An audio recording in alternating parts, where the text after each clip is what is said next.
What do you think about the grandparents' participation, the fact that it's at their house, the fact that they have said local authorities are not getting the search underway for CAYLEE, and this press conference where we hear today the search continues, they're still looking for the babysitter, and Casey is still not a bit of help? Well, you know, it seems that the grandparents, from what I've seen, are not really dealing with the reality of the situation either. The only thing that I've heard that has turned out to be truth in this entire thing is that Casey Anthony borrowed a shovel. That's a disturbing fact since she hasn't seen her child since June 9th. And I think that reality check should start setting in with the grandparents unless there's some reason it shouldn't. And I'm a little disturbed by all the parties involved in this. Well, what about Casey? I mean, can you remember another case, Mark, where a mother's child is missing, a mother who says, I desperately searched for my daughter, and then we see pictures of her out partying during that period of time, that is so uncooperative with authorities? Well, let me put it this way, Jamie. When a small child is missing for just several hours, up to that first 12 hours, I'm going to use two words to describe what you can't even hardly hear their words, but it is hysterical. It is distraught. It is that kind of feeling that their stomach has dropped out the bottom of their body, that they're almost unable to even stand. That's what I've always seen. This young lady acts like somebody that lost maybe a piece of clothing. She doesn't act like anybody that's concerned with this child whatsoever. Well, we'll remind our viewers that at the beginning, one of those jailhouse calls was like, hey, how you doing? Why is everyone so focused on CAYLEE, her daughter, and not more on her? Meanwhile, you mentioned the shovel, Mark, and we hadn't talked about that in a while, but what about the soil samples that they have, the car? We haven't gotten any of these DNA results. They've been pretty forthcoming otherwise, the authorities. Why aren't we hearing about that? Do they know already, or does it take more time? Well, you know, there's several prongs to this shovel. Shovel is something that, you know, you don't ask if or when she borrowed this shovel. How many times did she borrow a shovel in the past? I'll probably take a guess, 0. So what is the shovel going to tell you? The shovel has dirt on it. Is that dirt consistent with the neighborhood in these manicured lawns, or is it consistent with some vegetation that doesn't grow there?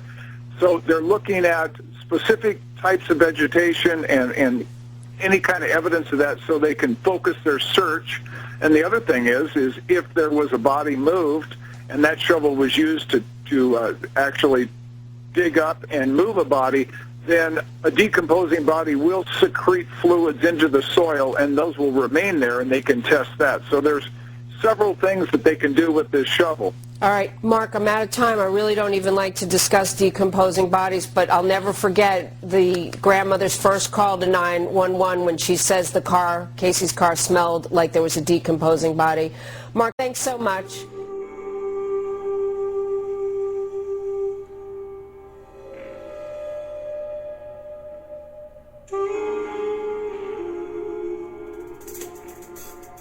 Hey, Case, are you there? Hey, yeah, I'm here. I know. Well, I still want you to be able to know that you can call me, and I'll try to, you know, get as much out there as I can before anything would ever die. It's not a good situation, but, you know, what can we do, you know? Oh, yeah, absolutely. So you understand what I was trying to say for that, you know, you can reach out to them. Yeah. I know that you said that when we did visitation, and, you know, I want you to know that you don't necessarily have to put everything through your attorney. If you feel like you wanted to speak to them about anything at all, yeah, you can still request that he be there, but he doesn't have to, and you don't have to do that through him. Oh, I know. Okay? That was something we talked about yesterday, actually. Okay, good. Do you plan on speaking with, you know, any of those guys at all? We're going to set up a meeting for Monday.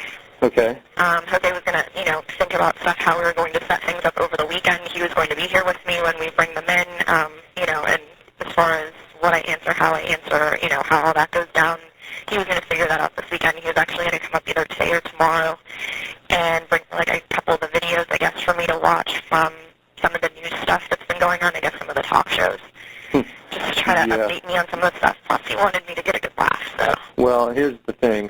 Don't put too much stock and faith into anything that the media is putting out there, because you got to understand that I know. They get the information, they speculate on information, and then they put something out there so they can fill their clips. Oh, I know. I actually caught a little bit of it. I mean, I only got to see maybe an eighth of the TV, but I could see the pictures and stuff that were coming up last night. Yeah. I just caught a little bit of that, between the 10 and 11 o'clock news. So. Here's an FYI for you so you can conduct yourself accordingly. Yeah.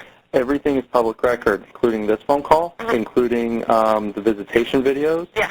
So all that stuff is going to end up being released at some point. Oh, I know it is. I had no knowledge of that whatsoever. So they told me that yesterday. They told me that after we got on, we did that. So Yeah. there's obviously some things that I may have asked I would have asked in a different way. Yeah, absolutely. And I don't want you to, feel for any reason that, we're not on your side about anything, because we are about everything. We're completely behind you. Oh, I know. And being completely behind you, our entire focus, all our days, every second of every day is consumed on what can we do to find Kaylee. Yeah, no, absolutely. So is there anything, I know we had spoken before and you understand how all this works now, but do you have anything that you can, tell me, that would help, There's nothing I can think of at the moment. I'm going to actually try to get something together, today, so I can write a couple letters Okay. to the family. I'm even going to give Jose some stuff, see if you guys get that directly, but still put out my own specific. So if anything happens, if there's any lapse, you still will get what I'm trying to put across to you. Right, and just remember that if you give it to the attorney, he can choose whether or not to give it to you. Exactly, which is why I'll do a secondary letter just Perfect. to make sure that it's direct. Perfect. I would encourage that 110%. So is there anything specifically, I know you're going to meet with the investigators and everything, is there anything specifically, the details that you want to clarify to me now, so when I'm following up on my own leads and my own information, putting the stuff together, that I can start working on it now? At the moment, there's nothing specific or nothing that, should probably be said here. Again, I'll put something together before I see Jose or when I see Jose and, make sure that I have something also to put out. Right. So that way you can get everything. Okay. And just remember, when you get to talk to those guys, you mentioned that, you're going to have your prep and everything with Jose. Mm-hmm. But remember, truth don't hurt. No, I know it doesn't, but at the same time, things that I have told them, again, were misconstrued and not used to their benefit. I gave them the same resources that I gave you, and you found out 100 more things than they did, and Right. they were given the same information. Right. So it's just about the approach, I guess, and using resources to their full extent. Right. Again, everybody's biggest resource. You've said that. Jose has said that. Mom and Dad have said that.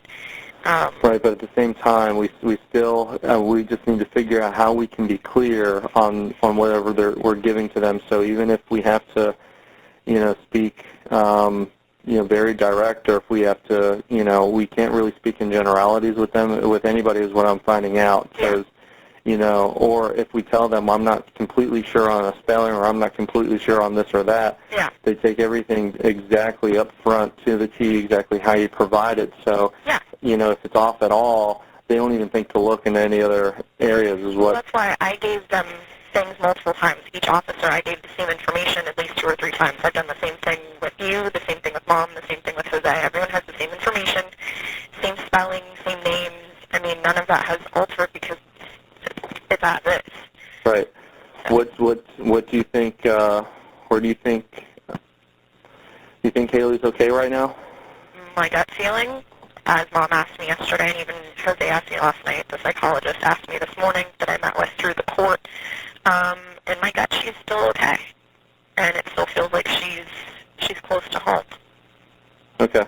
So, I mean, that's still my best feeling at the moment. Again, if that changes, I mean, obviously I'm going to reach out and say something immediately, but I know Mom will understand this better than anyone, that there's that type of bond that you have with your kids. Right. And it's unexplainable. Did you speak with Kaylee over the phone at any time? I did one time, yes, and that was actually the day that Mom had called the police. Okay. Do you remember what time you spoke to her? Around noon. It was through a private call.